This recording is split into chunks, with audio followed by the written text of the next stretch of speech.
मेरी चाची की उम्र 45 वर्ष है। हम लोग एक ही घर में रहते हैं।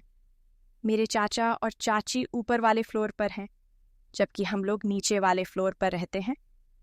उम्र के इस पड़ाव में भी मेरी चाची ने अपने आप को बहुत मेंटेन करके रखा हुआ है। वो देखने में आज भी बहुत ही मस्त है। हमारे बाथरूम की दीवार पुरानी थी, जिसमें एक हल्का सा छेद था। वहां से मैं चाची को देखा करता था।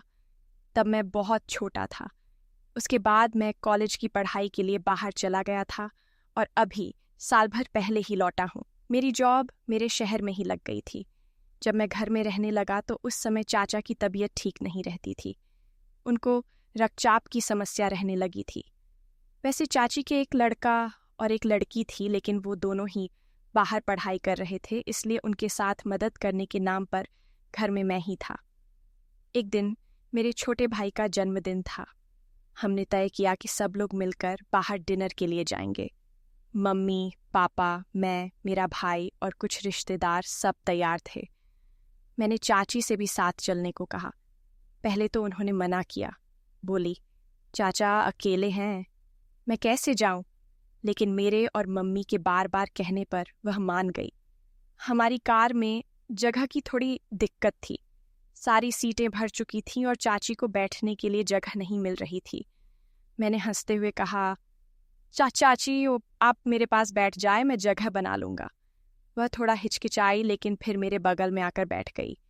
जगह इतनी कम थी कि वह आधी सीट पर और आधी मेरी गोद में थी। मैंने हल्के से मजाक किया, चाची लगता है आज आपको मेरी गोद में ही सफ़र करना पड़ेगा। वह हंस दी और माहौल हल्का हो गया। रास्ता करीब आधे घंटे का था। कार की भीड़ भाड़ में मैंने धीरे से अपना एक हाथ चाची की कमर पर रख दिया। मुझे लगा कि शायद वह कुछ कहेंगी, लेकिन उन्होंने कुछ नहीं कहा। उनकी चुप्पी ने मुझे थोड़ा अजीब सा महसूस करवाया, लेकिन मैंने उस पल को और नहीं बढ़ाया। थोड़ी देर बाद मैंने बहाना बनाया कि मुझे बैठने में दिक्कत हो रही है। मैंने कहा, चाची आप थोड़ा और मेरी तरफ आ जाए, वरना मेरी कमर दुखने लगेगी। वो हंसी और थोड़ा और मेरी गोद में सरक आई। उस आधे घंटे के सफ़र में मेरे मन में कई ख्याल आए। चाची की सादगी, उनकी वह गर्मजोशी, ये सब कुछ मुझे उनके और करीब ले जा रहा था। लेकिन मैं जानता था कि यह सिर्फ एक पल था और इसे ज़्यादा बढ़ाना ठीक नहीं। हम रेस्तरां पहुंचे और जन्मदिन की पार्टी में सब मस्ती में डूब गए। चाची भी खुलकर हंसी और उस रात वह पहले से ज़्यादा खूबसूरत लग रही थी। रेस्तरां में भाई का जन्मदिन शानदार रहा। हंसी मजाक, स्वादिष्ट खाना और परिवार का साथ, सब कुछ परफेक्ट था। चाची उस रात कुछ ज़्यादा ही खुश नज़र आ रही थी।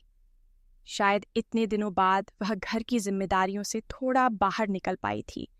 उनकी हंसी और बिंदास अंदाज ने माहौल को और रंगीन कर दिया था। वापसी का समय हुआ तो फिर वही कार की जगह की समस्या सामने आई। हम सब थोड़े थके हुए थे, लेकिन मूड अभी भी हल्का फुल्का था। मैंने चाची से कहा, चाची लगता है फिर वही इंतज़ाम करना पड़ेगा। मेरी गोद ही आपकी सीट है। वह हंसकर बोली, राहुल तू भी ना बड़ा नाटक करता है। लेकिन फिर वह मेरे पास आकर बैठ गई। इस बार बिना ज़्यादा हिचक के। शायद इस तरह की मस्ती ने उन्हें थोड़ा और सहज कर दिया था। कार शुरू हुई और हम वापस घर की ओर चल पड़े। इस बार चाची मेरी गोद में पूरी तरह से बैठी थी, क्योंकि सीट पर और जगह थी ही नहीं। अंधेरा होने की वजह से कार का माहौल थोड़ा शांत था। सब अपने फ़ोन में व्यस्त थे और पापा ड्राइव कर रहे थे। मैंने फिर से धीरे से अपना हाथ चाची की कमर पर रखा।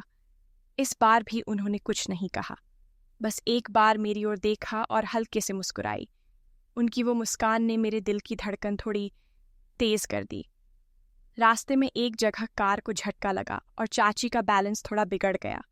मैंने तुरंत उन्हें संभाला और मजाक में कहा, चाची अब तो गिरते गिरते बची। अच्छा हुआ मैं था।